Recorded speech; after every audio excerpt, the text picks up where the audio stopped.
Welcome to This Explainer. I am so pumped to have you joining me today because we're going to unpack some truly profound historical and spiritual metaphors found in the first 10 verses of Isaiah 54.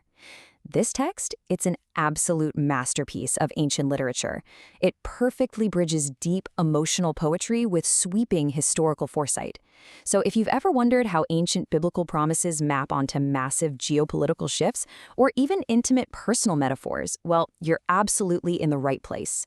We're going to break down exactly what this text says and, more importantly, what it actually signifies. Okay, let's dive into this. Here is our roadmap for today. We have 4 key areas to cover. First up, the desolate city sings, where we explore a barren city's sudden and miraculous expansion. Second, enlarging the ancient tent, connecting ancient commands to historical events. Third, we'll look at the maker and wife, getting into the intimate covenant of a reconciled marriage. And finally, an everlasting peace covenant, detailing the absolute permanence of this promise. Let's start with our first section, the desolate city sings. We're beginning our sequential exegesis right here with a really powerful metaphor of desolation completely transformed into joy. Isaiah chapter 54, verse 1 states, "Sing, O barren, thou that didst not bear. Break forth into singing and cry aloud, thou that didst not travail with child. For more are the children of the desolate than the children of the married wife, saith the Lord."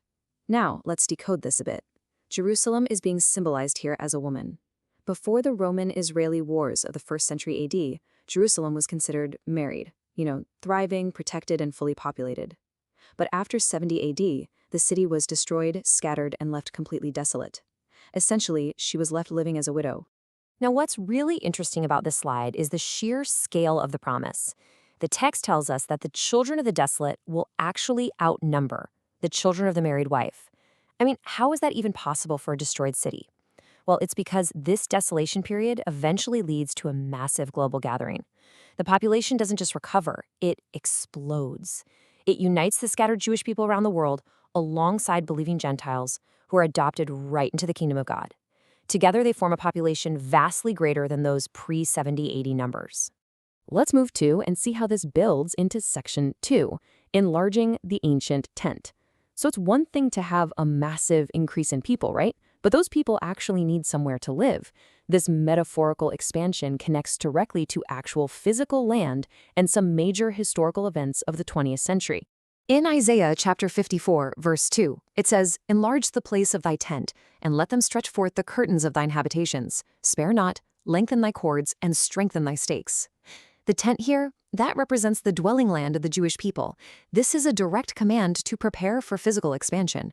They're being told to make room, secure those stakes, and prepare the land for this newly expanded, reunited population. To understand how this tent was enlarged, we have to look at the historical timeline.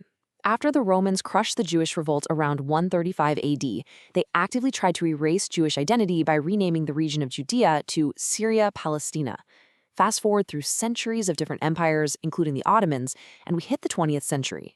Following World War I, the League of Nations granted Britain control over the area, establishing the British Mandate of Palestine from 1920 to 1948. And impartially speaking, it is out of this very British-controlled territory that the modern territorial expansion, the real-world enlarging of the tent, would ultimately take place. This geopolitical shift culminated directly on May 14, 1948. David Ben-Gurion, the head of the Jewish Agency, stood up in Tel Aviv and declared, "We hereby proclaim the establishment of the Jewish state in Eretz Israel to be known as the State of Israel." This was literally the carving out of land from the former British Mandate, establishing a new nation that was quickly recognized by world powers like the United States and the Soviet Union. Now, you might wonder, why was the name Israel chosen for this new state, instead of keeping Palestine, which had been used during the Mandate? Well, the sources clarify that Israel was deeply rooted in the people's history. It was the biblical name of the ancient Jewish kingdom. It was the exact name given to the patriarch Jacob back in Genesis 32:28. And for centuries, no matter where they were scattered globally, Israel served as their absolute primary spiritual and ethnic identifier.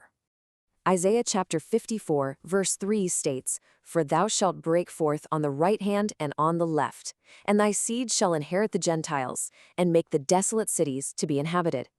The expansion isn't just about drawing new borders on a map, you see. It's about taking cities that had been made desolate and bringing them back to life, inhabiting them, and fully restoring the landscape. And this brilliantly illustrates a fascinating historical parallel.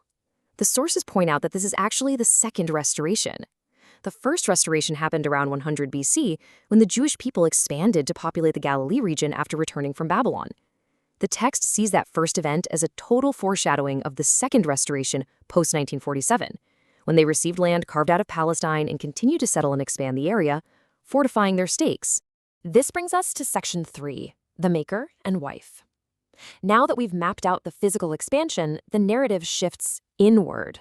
We are moving to the profoundly intimate metaphor of a husband and wife that explains the core spiritual reason behind why the desolation happened and why the return is guaranteed. Isaiah chapter 54, verse 4 states, "Fear not, for thou shalt not be ashamed, neither be thou confounded, for thou shalt not be put to shame. For thou shalt forget the shame of thy youth, and shalt not remember the reproach of thy widowhood any more." Here, the Lord is comforting Israel, promising that the deep shame of their past mistakes, turning to other gods in their youth, and the long, painful period of their historical widowhood will be completely forgiven and forgotten. So the crucial point is understanding the three distinct stages of this relationship as laid out in the source text. Stage 1 is the marriage, the protective covenant before 70 AD. Stage 2 is the refusal and widowhood. The sources explain that Israel essentially became a widow through the rejection of Christ, aligning with Rome instead, which this specific text interprets as the loss of divine protection. But stage 3 is the gathering. According to this framework, because the Lord conquered death, he still claims Israel as his wife, leading to this miraculous reclamation.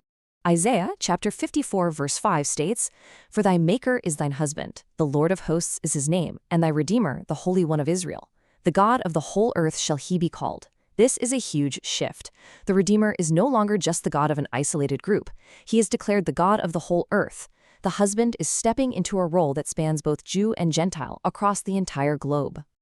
In Isaiah chapter 54 verse 6, it says, "For the Lord hath called thee as a woman forsaken and grieved in spirit, and a wife of youth, when thou wast refused, saith thy God." This really unpacks the raw emotion of the estrangement. Israel is described as the wife of youth, deeply grieved because of the tragic consequences of her own refusal when she chose the ways of Rome over her Maker. Isaiah chapter 54 verse 7 states, "For a small moment have I forsaken thee, but with great mercies will I gather thee." Just think about that framing for a second. Nearly 2,000 years of historical desolation and exile are described by the creator of time as just a small moment. And that brief moment of separation is entirely eclipsed by the great mercies of the gathering taking place today.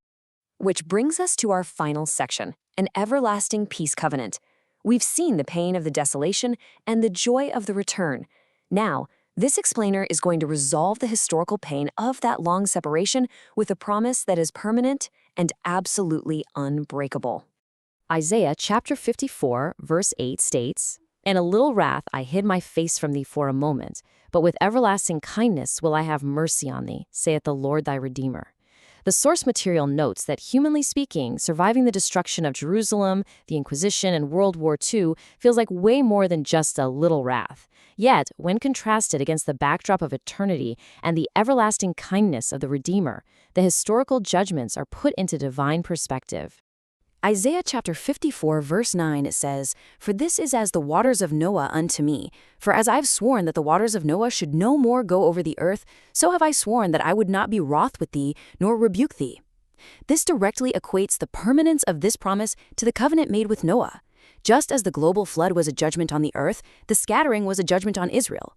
But just as God made an unbreakable promise to never flood the earth again, he is making an equally permanent covenant to never again scatter Israel in wrath. Finally, Isaiah chapter 54 verse 10 states, "For the mountains shall depart, and the hills be removed, but my kindness shall not depart from thee, neither shall the covenant of my peace be removed, saith the Lord that hath mercy on thee." Think about how long it takes for a mountain to erode into a flat plain. Millions of years, right? Essentially, forever. The text asserts that even if the most permanent features of our planet fade away, this covenant of peace is permanent and forever. It truly makes you step back and reconsider how we view historical resilience today. The survival and gathering of this people isn't just a geopolitical anomaly. According to this text, it is the living fulfillment of an eternal, unbreakable marriage vow from the creator of the universe, a covenant of peace that will never be removed. It leaves us with a profound question. If these ancient texts so accurately parallel the sweeping historical resilience of a scattered people, what else might they reveal about the future of our world? This concludes our overview.